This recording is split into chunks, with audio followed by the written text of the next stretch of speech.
कड़कड़ाती बिजली में अपनी बालकनी में खड़ी सौम्या खोई खोई कुछ सोच रही थी। अंदर आ जाओ ना। उसके घर के अंदर से आवाज आती है। तब भी सौम्या काले अंधेरे में खड़ी होकर न जाने किसका इंतजार कर रही थी। तभी एक औरत अपने 2 बच्चों के साथ उसके पास वाले घर में एक लाल रंग की कार से उतरती है और बारिश में भागते हुए सामने वाले घर में चली जाती है। हेलो हेलो, कौन? मेरा कुछ सामान तुम्हारे पास है, लौटाओगे नहीं? आपका क्या सामान? कौन है आप? मैं तो इस घर में कुछ शिफ्ट पहले ही आई हूँ।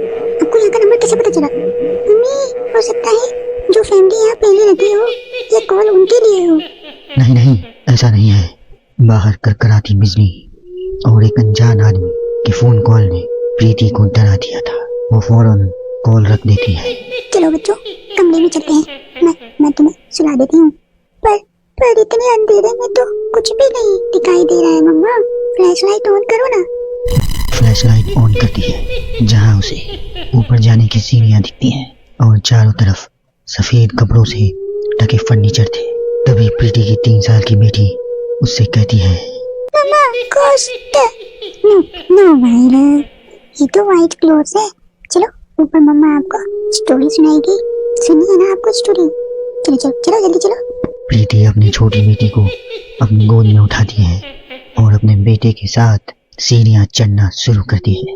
एक एक कदम उसे ऐसा एहसास हो रहा था मानो वो सीढ़ियाँ भी नहीं दलदल में कदम रख रही हो। ये मेरे पैर सीढ़ियों में धंस क्यों रहे हैं? बहुत देर चलने के बाद सीढ़ियाँ खत्म होती हैं। ऐसा लग रहा था कि मैं पता नहीं कितने दिनों से चल रही थी। जैसे तैसे प्रीति थकी हारी ऊपर कमरे में पहुंचती है। जैसे ही फ्लैश बेड पर पड़ता है, वो देखती है कि उसके दोनों बच्चे पहले से ही बिस्तर पे सो रहे हैं। मेरा सर चकरा रहा है। बच्चे तो मेरे गोद पे थे, यहाँ कैसे आ गए? और वो भी मुझसे पहले। प्रीति कुछ समझ पाती उससे पहले ही वो बेहोश होकर जमीन पर गिर जाती है। अगली सुबह उसकी आंखें सूरज की रोशनी चेहरे पर पड़ने से खुलती हैं। वो बैल्कनी में जाती है, जहाँ उसे सौम्या अपने बैल्कनी में खड़ी दिखती है। ऐसा लग रहा था मानो सौम्या रात भर से वहीं बालकनी में ही खड़ी थी। प्रीति सौम्या को मुस्कुरा कर देखती है। हेलो, मैं यहाँ कल रात में शिफ्ट हुई हूँ। मेरे हस्बैंड का यहाँ ट्रांसफर हुआ है। आसपास कोई घर ही नहीं मिला, इसलिए 40 किलोमीटर दूर ये घर यहाँ पे लेना पड़ा। आप यहाँ कब से हैं? पता नहीं, साल हो गए हैं, यहाँ कोई आया ही नहीं। पर अब तुम आ गई हो ना, तो थोड़ी राहत सी लगेगी। आओ ना घर पे। हाँ, क्यों नहीं, मुझे भी कंपनी मिल जाएगी। वैसे ना, कल रात मैंने यहाँ कुछ अजीब महसूस किया।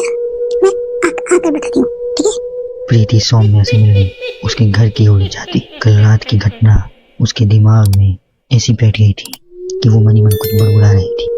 वो वहाँ पहुँचती है और पिछली रात के इंसिडेंट के बारे में उसको बताती है। ये तो कुछ भी नहीं है, ऐसे कई सारे इंसिडेंट्स वहाँ हो चुके हैं और रोज कुछ ना कुछ होता ही है। मेरी एक फ्रेंड सुरभि वहाँ रहने आई थी। वो अपनी कार में बैठे नई ठिकाने की ओर जा रही थी और खुद से बड़बड़ा रही थी। ये सिविल इंजीनियर्स की लाइफ में बड़ी मुश्किल होती है, जंगल झाड़ियों में रहना पड़ता है। कार एक घर के पास रुकती है। दीजिए मैडम, हम आ गए हैं। आपको कुछ जरूरत पड़े तो मुझे कॉल कीजिएगा, मैं यहीं बगल वाले घर में ही हूँ। सुरभि घर के अंदर जाती है। डाइनिंग टेबल पर पहले से ही खाना रखा हुआ था, पानी का गिलास भी, टीवी भी ऑन था। ऐसा लग रहा था कि मानो अभी भी यहाँ कुछ था और है भी। चलो, कंपनी अच्छी है, सब अरेंजमेंट्स मेरे आने के पहले ही कर दिया है। सुरभि खाने की टेबल पर बैठती है, जहाँ 5 लोगों का खाना परोसा हुआ था। ये 5 प्लेट पता नहीं किसके लिए सर्व कर दिया है, हद ही है। सुरभि अपने प्लेट से खाना शुरू करती है और उसी वक्त बाकी 4 प्लेटों से भी खाना गायब होने लगता है।